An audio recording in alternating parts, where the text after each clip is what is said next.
Hello दोस्तों, मैं राकेश कुमार मौर्य। आपका हमारे यूट्यूब चैनल आर के जियो वर्ल्ड 0.2 पे आपका स्वागत है। दोस्तों, आज मैं राजनीतिक भूगोल आपके सामने लाया है, पॉलिटिकल ज्योग्राफी पार्ट 1, जिसमें हमने बेहतरीन 20 प्रश्नों को सम्मिलित किया है, जो आपके आगामी एग्जाम के लिए बहुत ही महत्वपूर्ण साबित होगा। चलिए दोस्तों, शुरू करते हैं। पहला प्रश्न कह रहा है दोस्तों, निम्नलिखित भूगोल वक्ताओं में से किसे राजनीतिक भूगोल का जनक कहा जाता है? ऑप्शन ए है फ्रेडरिक रेडिजल, ऑप्शन बी है sir William Petty, option C है मैकिंडर और ऑप्शन डी है कार्ल हाउसहोफर। तो दोस्तों, आपने इस प्रश्न का उत्तर चयन कर लिया होगा। दोस्तों, इसका जो सही उत्तर है वो ऑप्शन ए फ्रेडरिक रेडिजल को राजनीतिक भूगोल का जनक माना जाता है। ठीक है, दूसरा प्रश्न देखते हैं दोस्तों। दूसरा प्रश्न कह रहा है, निम्नलिखित भूगोल वक्ताओं में से किस भूगोल वक्ता ने राजनीतिक भूगोल को भौगोलिक विज्ञान का पथभ्रष्ट बच्चा कहा है? बहुत ही अच्छा प्रश्न है और इस तरह के प्रश्न अधिकतर पेपरों में छपते हैं। ठीक दोस्तों, ऑप्शन है कार्ल हाउसहोफर, ऑप्शन बी है फ्रेडरिक रेडजेल, ऑप्शन सी है कार्ल सावर और ऑप्शन डी है रिचर्ड हार्टसॉन। तो दोस्तों, आपने इस प्रश्न को उत्तर चयन कर लिया होगा। दोस्तों, इसका जो सही उत्तर है वो ऑप्शन सी कार्ल सावर ने मुख्य रूप से राजनीतिक भूगोल को भौगोलिक विज्ञान का पथभ्रष्ट बच्चा कहा है। ठीक दोस्तों, तीसरा प्रश्न देखते हैं। तीसरा प्रश्न कह रहा है दोस्तों, 1896 में प्रकाशित अपने एक लेख में रेडजेल ने राज्यों के क्षेत्रीय विकास के कितने कितने आधारभूत नियम का प्रतिपादन किया था? ऑप्शन ए है 4, ऑप्शन बी है 5, ऑप्शन सी है 6 और ऑप्शन डी है 7। तो दोस्तों, 1896 में रेड जेल ने अपने एक लेख में राज्य के क्षेत्रीय विकास के आधारभूत जो नियम थे वह 6 दिए थे। ऑप्शन सी 6 नियमों का प्रतिपादन किए थे। ठीक है, चौथा प्रश्न देखते हैं दोस्तों। चौथा प्रश्न कह रहा, निम्न में से यह किस विद्वान ने राजनीतिक भूगोल को परिभाषित किया है कि राजनीतिक भूगोल मूल रूप से समुदाय एवं पर्यावरण के बीच के संबंधों का विश्लेषण करता है? दोस्तों, यह प्रश्न आपका आ चुका है, यूजीसी नेट में भी आया और असिस्टेंट प्रोफेसर में भी आ चुका है। ऑप्शन है रिचर्ड हार्टसॉन, ऑप्शन बी है मूडी, ऑप्शन सी है यूटिल्सी और ऑप्शन डी है गोबलेट। तो दोस्तों, आपने इस प्रश्न को के उत्तर का चयन कर लिया होगा। दोस्तों, इसका जो सही उत्तर है वो ऑप्शन बी मूडी ने यह परिभाषा राजनीतिक भूगोल की दी है। ठीक है, पांचवा प्रश्न देखते हैं दोस्तों। पांचवा प्रश्न कह रहा है दोस्तों, राजनीतिक भूगोल में प्रादेशिक प्रतिमान लाने का श्रेय किसे जाता है? राजनीतिक भूगोल में प्रादेशिक प्रतिमान लाने का श्रेय किसे जाता है? ऑप्शन है रिचर्ड हार्टसॉन, ऑप्शन बी है फ्रेडरिक रेडजेल, ऑप्शन सी है यूटिल्सी और ऑप्शन डी है कार्ल हाउसहोफर। तो दोस्तों, राजनीतिक भूगोल में प्रादेशिक प्रतिमान लाने का श्रेय मुख्य रूप से रिचर्ड हार्टसॉन को जाता है। ऑप्शन ए। ठीक है दोस्तों, छठा प्रश्न देखते हैं। छठा प्रश्न कह रहा है दोस्तों, किसे ब्रिटेन में आधुनिक भूगोल का शीर्ष पुरुष ग्रैंड ओल्ड मैन कहा जाता है? बहुत ही अच्छा प्रश्न है। ऑप्शन ए है sir Dudley Stamp, option B है मैकिंडर, ऑप्शन सी है उलरिच और ऑप्शन डी है पीटर हेगेट। तो दोस्तों, इसका जो सही उत्तर है वो ऑप्शन बी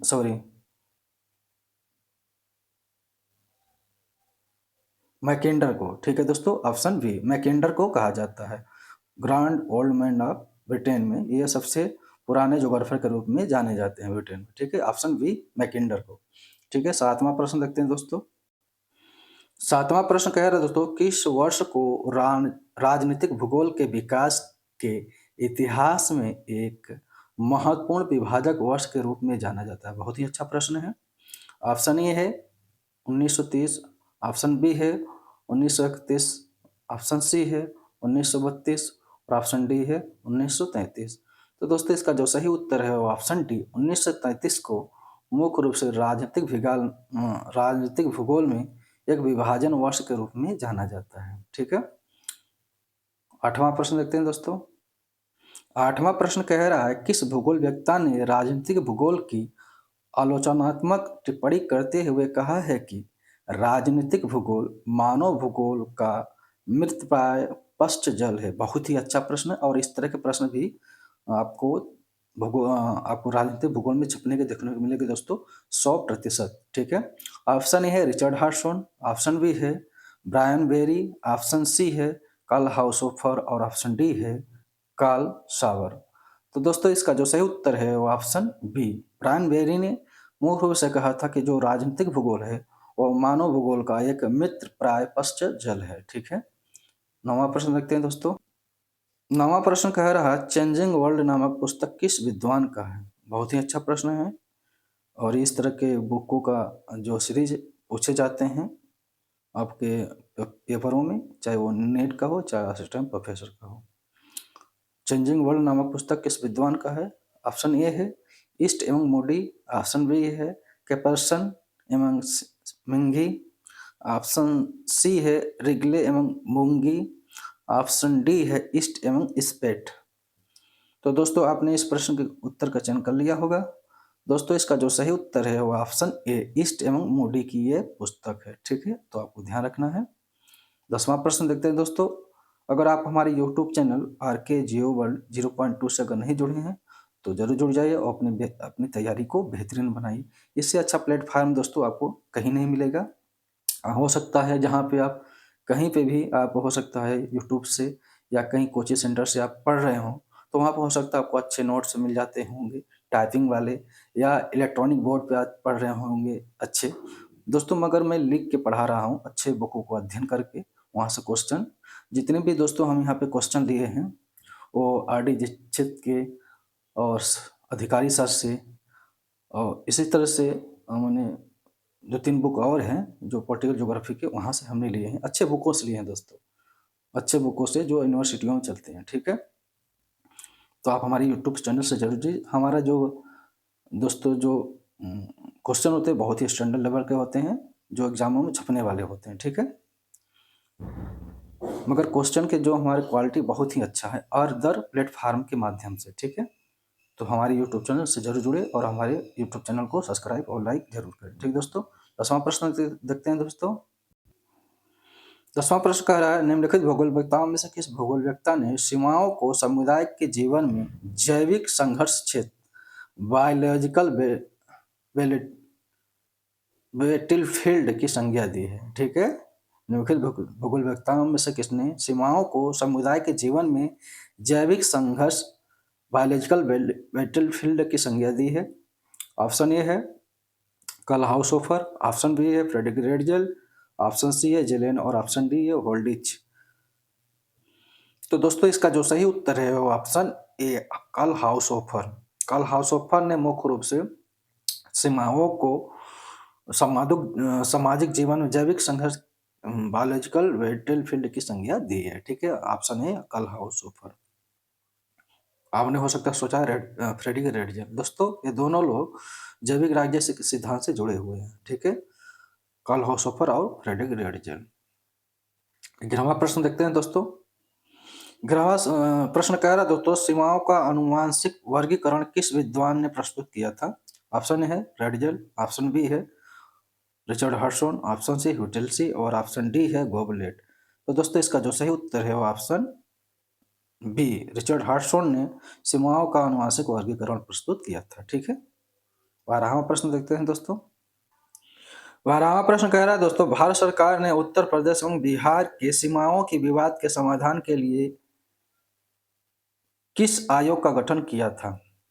ऑप्शन है त्रिवेदी आयोग, ऑप्शन बी है मेहता आयोग, ऑप्शन सी है तेंदुलकर आयोग और ऑप्शन डी है दांतेवाला आयोग।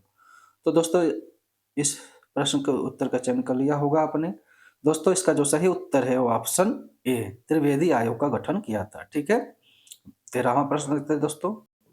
13वां प्रश्न कह रहा है, किस विद्वान ने राजनीतिक सीमाओं को छुरी की धार की संज्ञा दी है जिस पर राष्ट्रों के जीवन मृत्यु और युद्ध अथवा शांति के प्रश्न समीप से जुड़े हुए होते हैं। दोस्तों यह प्रश्न यूजीसी नेट और असिस्टेंट प्रोफेसर में पूछा जा चुका है और बहुत ही अच्छा प्रश्न है दोस्तों। ऑप्शन ए है होल्डिच, ऑप्शन बी है कार्ल हाउसहोफर, ऑप्शन सी है लॉर्ड कर्जन और ऑप्शन डी है रेड जेल। तो दोस्तों इसका जो सही उत्तर है वो ऑप्शन सी, लॉर्ड कर्जन ने कहा था किसी भी देश की जो सीमा होती है वह छुरी की धार के समान होती है, जिस पे किसी भी राष्ट्र के जीवन और मृत्यु या युद्ध और शांति के प्रश्न से जुड़ा हुआ होता है। ठीक है, जैसे हमारा जो पाकिस्तान और चीन का जो बॉर्डर है तो समझ लीजिए कि इस तरह के छुरी की धार के समान है, क्योंकि इस पे हर समय लड़ाई होती रहती है। ठीक है, युद्ध होते रहते हैं। 14वां प्रश्न देखते हैं दोस्तों। 14वां प्रश्न कह रहा है दोस्तों, किस राजनीतिक भूगोलवेत्ता ने राजनीतिक क्रोड क्षेत्र को आर्मचर की संज्ञा दी है? आर्मचेयर की संज्ञा दी है। ऑप्शन ए है लुसियन फेवरे, ऑप्शन बी है ईशा बोमेन, ऑप्शन सी है विटल से और ऑप्शन डी है रिचर्ड हार्टसोन। तो दोस्तों इसका जो सही उत्तर है वो ऑप्शन ए, लुसियन फेवरे ने राजनीतिक भूगोल के राजनीतिक क्रोड क्षेत्र को आर्मचेयर की संज्ञा दी है। ठीक है दोस्तों, 15वां प्रश्न देखते हैं।